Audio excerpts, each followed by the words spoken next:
Thank you very much. Wow, it's the first time I'm seeing that read out aloud, and it's a little embarrassing. The PR agency wrote that, but it's pretty good. I have big words to live up to.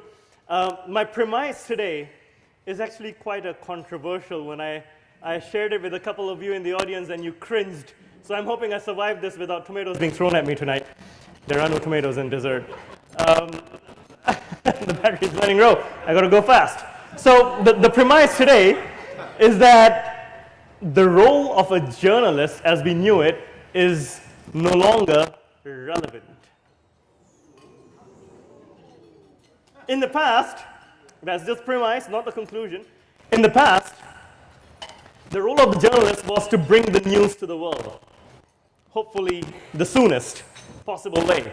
But today, in the day and age of the enraged traveler, and I will explain who that is no longer the case. You're no longer needed to do that job, but potentially something else.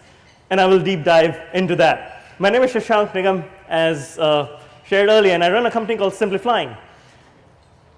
As also explained earlier, I'm one of four categories. There are four types of people in the world. There are those who see the glass half full, the glass half empty, those who just take a sip of the glass, and then there are those who run on jet fuel. I'm one of those, and I know a lot of you here are those as well. I left my job in technology to start SimpliFlying because I used to like planes a lot, and that's what I wanted to do. So it's been about 8 years since I've run SimpliFlying. We've worked with about 75 airlines and airports around the world, specifically on marketing strategy.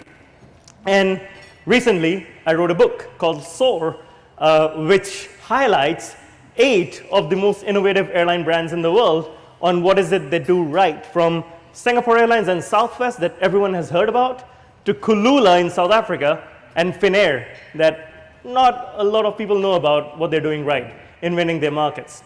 But let's dive into the topic at hand. How many of you flew into Paris today or yesterday? Yeah?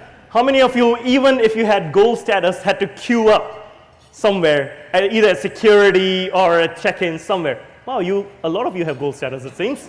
The thing is, today I can only imagine 3 places in the world where we still need to queue up.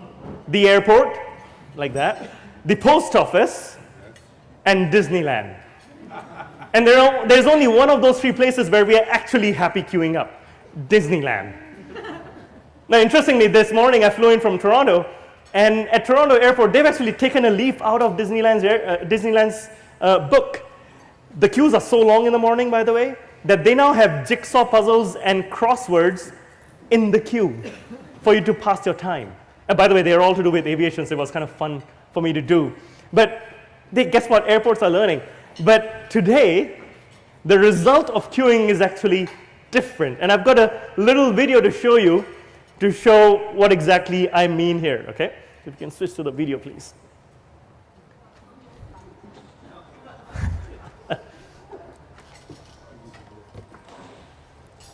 I'm sorry. We're only boarding rows 9 and above right now. You'll have to wait. I'm in row 8. Please step aside, sir. It's just one row. We'll call you home momentarily. Step aside, sir.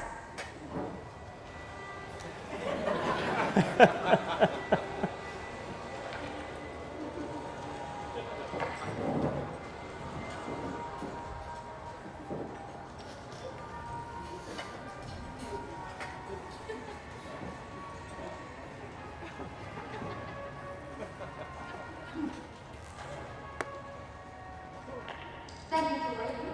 We'd like to continue boarding the aircraft now. We're now boarding all rows, please. All remaining rows. Hello.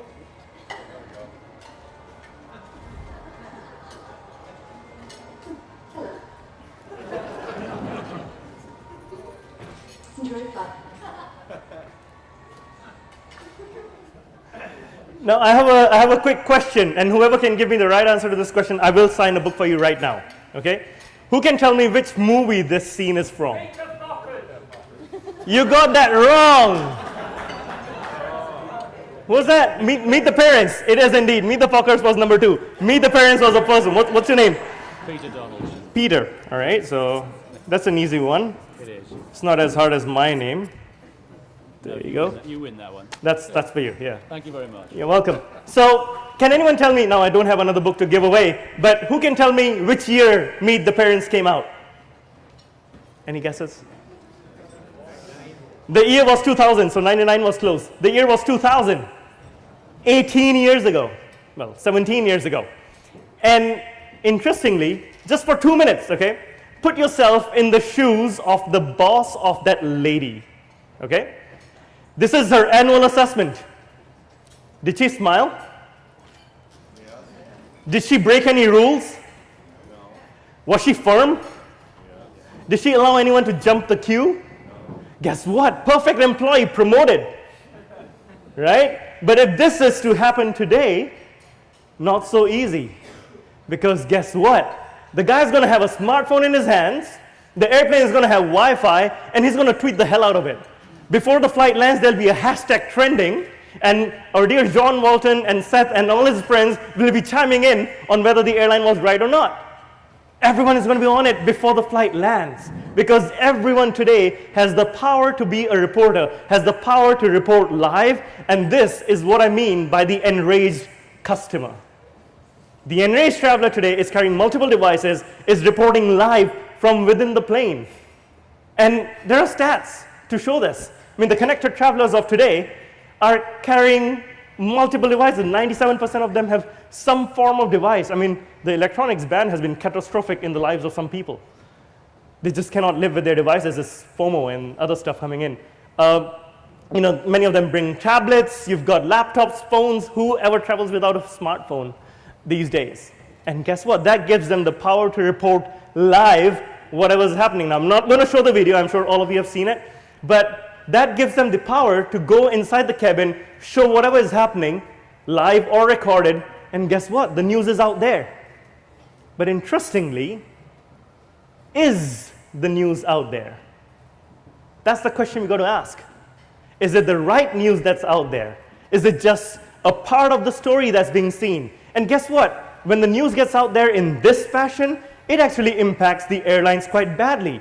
United Airlines stock price dipped over $1 billion before jumping back up. And that's serious business impact, right? And this is where I come in and question, what is the role of a good journalist? If the report is getting out, if things are being live streamed, if everything is already out there, what is your role as a good journalist? It's certainly evolved. It's surely not to be the first one to have the news out. It's surely not to have breaking news as we see on CNN on every second thing, right? So if it's not breaking news, then what is it? And that's the question I'm trying to answer, because a lot of you here are award winners. All of you certainly are very prolific writers to be at this dinner ceremony and the award ceremony. So what is it that good journalists do that is different? Well, there are three things that I would like to suggest, and I know a lot of you already do, and I will share examples. The first is that a good journalist verifies the fact. What's being seen is not necessarily the whole truth, as a lot of us know about United, or a week later, American Airlines and the Strollergate that happened, which also went viral. Social media has the tendency to only showcase one side of the story, and guess what? People will just click on it again and again and again if it's interesting or disruptive enough. And many people, Sunday morning, that's all they want to do. And airlines are easy scapegoats as well, right? The second thing is subject matter experts are trusted. A lot of you are experts in operations, in passenger experience, and many other fields. And that's important, because a journalist who's a subject matter expert builds trust. And if you're a trusted voice, then people listen to you. And that's important. And finally, a journalist reports the full story, doesn't leave certain things out to get clicks, for example. And that's a controversial one. And I will share with you examples of all three that I've seen happen lately. So are all of you familiar with Flight Radar 24? Yeah? Or Air Live? These services will tweet out a distress signal from an aircraft the moment the pilot switches to squawk 7700, 7500, 7600. There was once where we got in touch with the airline, who then called the operations center, and the operations center did not know what flight radar had already tweeted. The thing is, just read that tweet. That's an automatic tweet, right? It just shows a diversion. Guess what? That kind of a tweet is ripe for rumors. Is it a diversion because of a medical reason? Is it a diversion because of an engine fire? What is the cause? We don't really know. And that's when good journalists like Tom Podolak, whom I know in Canada, get in, speak to the airline and say, oh, by the way, diverted because of medical reasons. I was speaking with someone from Cathay Pacific the other day, and it turns out Cathay Pacific has actually forged an official partnership with Flight Radar 24 that within 2 minutes of something happening, Flight Radar 24 will be given the reason for a diversion or one of the squawk codes, and Flight Radar 24 will actually tweet the reason out. So that's the first thing. Facts need to be verified, and you as journalists are the ones who know this stuff, not the guy sitting at the gate who's enraged just tweeting out live, right? He or she probably just doesn't know what is going on. Secondly, be the expert. And here I share an example from runway girl, Mary Kirby.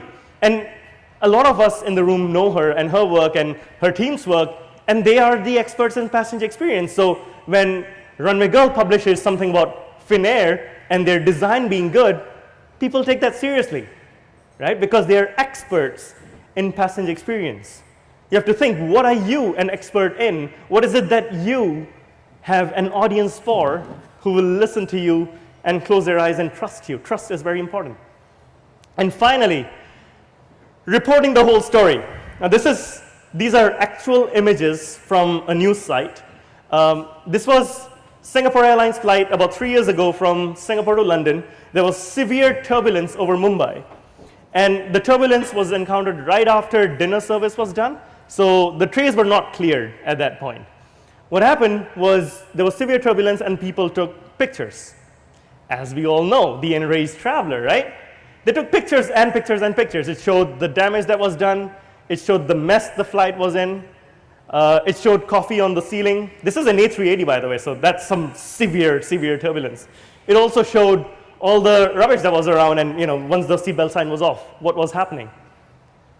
It showed the actions flight attendant took, and then the final result. 90% of the websites stopped here. We had these pictures, by the way, are from the Mirror UK. Not the most credible of websites, but still, everyone else copied the Mirror because it was a sensational headline. Coffee hits the ceiling, like teeth hits the fan. Coffee hits the ceiling. And almost everyone stopped here, but there were two publications whom I know in this room, Flight Global and ATW. They went beyond and they shared one more picture, just one more, which only one passenger has shared. They shared this picture. When the flight landed in Singapore, Singapore Airlines ground staff gave every single passenger, 500 of them, a box of chocolates to apologize for the turbulence that they encountered. Now, imagine if you're a passenger on this flight, you go home and you're sharing chocolates with your friends and relatives. Guess what? We're going to be talking about chocolates and not turbulence, right? And that is the whole picture. That is what our roles are as journalists going forward, because the enraged traveler who has just the mobile phone in hand is reporting one perspective and one story arc, the single story arc. You got to report the real story arc, or the zero story arc, not the first story arc. And that's what is key, because ultimately, we as journalists and reporters and media need trust and build trust, and it's the trust that ultimately works and differentiates us from the enraged traveler who's got 2 smartphones and tweeting out live with 24 followers on Twitter, and with the egghead as photo often, right? And that's the key difference, because ultimately, the difference between an airline facing a can of worms or a box of chocolates is you guys. Thank you very much.